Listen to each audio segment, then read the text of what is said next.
started fishing, and we've already talked about flies, I know that you've got a nice compromise situation on here because you've got a lure on the point to attract some of the stocked fish. You've also got something more natural in the form of a buzzer on the dropper, which is great for the resident fish that have been in here a little while and switched to the natural feeding. But I think what confuses a lot of people, Ian, is controlling the depth. So what's your take on it? There's two main ways to control the depth, Matt. The first thing is your length of leader. I've got a floating line on here, so I need to get quite deep. These fish are lined quite deep. I've got about an 18 foot of fluorocarbon. Now fluorocarbon in itself sinks very fast. And I've also got a beaded fly on the point, which will sink down quite quickly. And the 18 foot has got plenty of free nylon to allow it to sink. A shorter leader will be held up by the end of your floating line. So a nice 18 foot leader is the first thing. I mentioned the beaded fly. That goes down with a plop, so that's going to sink quite quickly, and that's going to help me get the depths that I need. The other thing is the retrieve. Now a slower retrieve lets the fly sink a lot longer. But what's important when you cast out, if the fish are deep, which they are today, allow your fly to sink. Give it time. Count down the 5, 10, 15, 20 seconds. That will control your depths. The key is to remember at what count you caught your fish. That's the important thing. So you're trying different countdown techniques. You might start off with a count of 5 and your next cast you're on 10, 15 and so on until you start contacting fish. What about the speed of the retrieve? That's very important as well. Obviously with a floating line, the faster you bring in your flies, the higher in the water your flies are going to be. So a nice slow retrieve allows your flies to stay deep. But what you've got to remember, with your floating line, if you pull your flies fast, those flies are coming up and they're going to stay. If you're doing short retrieves like this, those flies are going to come high and they're going to stay high. But these fish today are quite deep.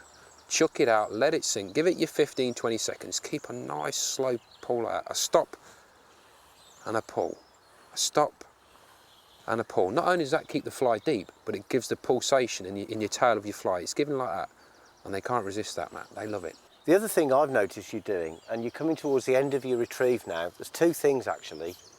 One is you start your lift very early. Yes. But you're incredibly slow with that lift. I'm much quicker actually. I'm more like a loch style fisherman where I sort of hang the flies up and I'm ready to go. You don't do that. Two reasons for that. One is I'm keeping it a long, long way away from it. Now these fish, we've got quite deep water, so we actually got one on now. Well, would you believe it? That's just theory as into we practice, demonstrated. isn't it? Because you are just hanging that fly there. I would have recast then, you see. Yep. And you're hanging your fly there and well as a fish on, that's absolutely magic. With that slow stop there, just as we're about to start that, but that first little twitch enticed it to take, and they love that gentle slow retrieve, but always have your lift coming a long, long way. These fish line close to the bank here, if they look up, if you're lifting like most people do, they bring it right close and they see the fly coming up beneath their feet. The fish is looking straight into your face, and if you're ugly like me, it ain't going to want to come up and take your fly. So start your lift a good 7 or 8 yards away. The key is deep and very, very slow. Yeah, it was an ultra slow lift that you've been doing. So the fish, of course, is following the fly in, yep, and it's tracking along.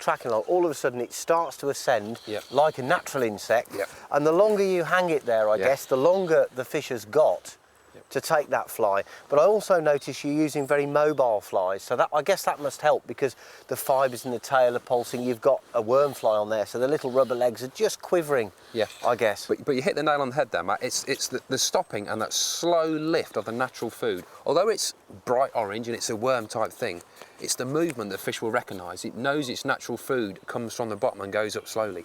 This is done exactly the same, and right on cue as we started that ascent. Well, now I can see why you're using 10-pound line, because these are big, hefty fish, and I know in a competition you want to beat them quick, but even today, That's fishing, Matt.